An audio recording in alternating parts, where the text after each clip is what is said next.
Hey everybody, Eric A. Shelman here. I'm the author and narrator of these books that you're seeing me post here, and I thought I'd do something special for you. Kind of a insight into recording an audiobook, and I got a short story here that I don't think I've ever recorded called Crawlspace, and I wrote it I think about 10 years ago. It says it's dated September 1st, 2014. So typically I date things, when I'm writing them. So I guess that's when it was. But I'm going to go ahead and narrate this one for you.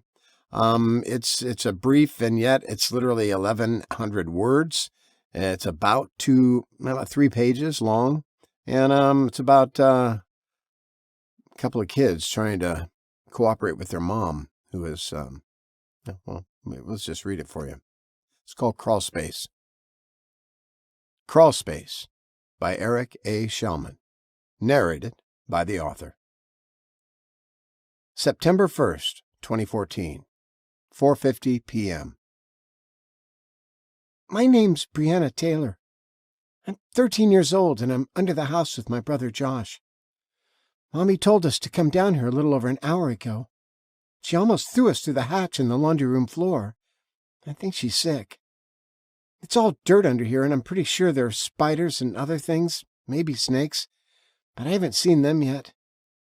Mommy told us to keep the lights out. My cell phone was in my backpack, so I grabbed that. Mommy also threw us down some juice boxes and cans of fruit cocktail, 6 of each. I'm writing this in my journal notebook. I can see when I'm writing okay enough from the light coming in from the sides of the house, and writing this down helps me feel more calm and not as scared. Before we came down here, Mommy promised she would come and stay with us soon. Daddy is in Germany with the United States Air Force. He's stationed there. He's supposed to be coming home next week. Josh and I don't want to stay down here that long. Mommy didn't say how long we'd stay here, but she said not to try to get out. It was for our own safety. Josh is only 7 years old, and he doesn't listen like I do, but Mommy said not to yell, so I can't get him to listen. He listens to me when I yell, but not much when I don't. He has a stupid helmet with a light on it, and he's pretending to be a coal miner. If it keeps him busy and he keeps the light off, I'm okay with it. I texted Mommy 5 times already. She hasn't answered, but I can hear her up there walking around. I'm not sure what happened.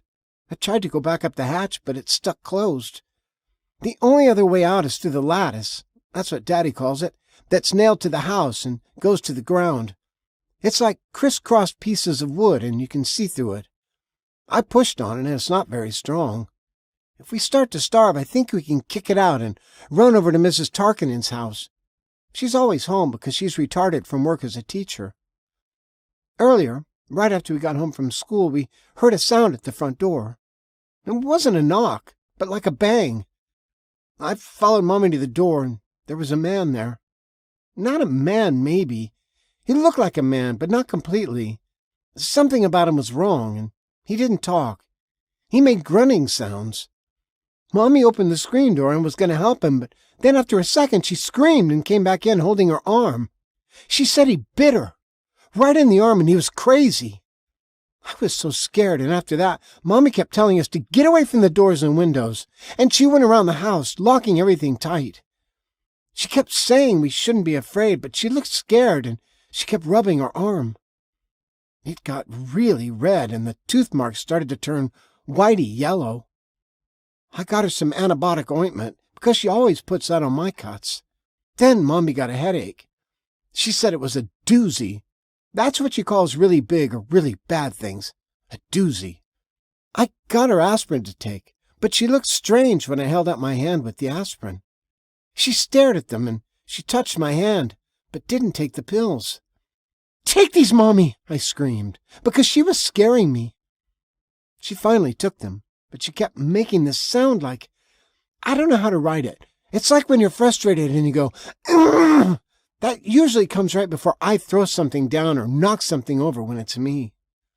Mommy was doing that a lot and kept grabbing the material of the couch in her hands like she wanted to tear holes in it. I remember once Mommy and Daddy made us watch an old movie about a dog called Old Yeller. In the movie, something bit the dog and it got rabies. He started foaming at the mouth and being mean. I think maybe the man at the door had rabies. I was so scared because in the movie, they shot the dog. I cried a lot. I think Mommy has rabies, and she put us down here so she couldn't get us. 8:15 p.m. It's dark now, but Mommy said not to use the light because the monsters will get us. That was another thing she kept talking about, and then she'd shake her head and say, "No, baby, no monsters." But then she'd go on about them again. She wasn't making sense. Now I keep wondering if it was when she sounded like she was crazy that she was making the most sense. Josh turned on his helmet light a minute ago. I told him not to, but he did it anyway because he said he wanted to look and make sure there weren't any monsters under the house with us. The good news is there weren't any.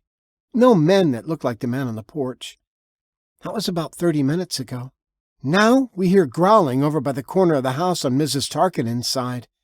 It sounds like something digging. 10:25 p.m. Now growling sounds are coming from all around us. We couldn't stand it anymore and had to turn on our lights. I wish we hadn't. I can hardly hold my pen. My hands are shaking so bad. All around us, the rotten, crazy faces and their clawing hands behind that thin lattice, all of them, just like the man on the porch. Josh is crying, and I can't stop him, and I don't want to yell at him. I'm crying too, but I'm trying to be quiet. I just texted Mommy again. She's still up there. I think I just heard her scream and fall down. There was a big crunching sound behind us. Another loud crack came from the front corner where we heard the digging earlier, and I hear scraping all around us. I hold Josh tight to me. I make him leave the light off, and I do too. I have a feeling we don't want to see. All right, and that's the end of the story. Like I said, just a vignette, just a little slice of life. And I thought it was kind of powerful when I wrote it. So anyway, thank you very much. Hope you enjoyed that little insight. Please keep on watching, keep on subscribing, keep on sharing this with your friends. I appreciate it. I'm Eric A. Shelman. I'm going to sign off right now. Thanks so much.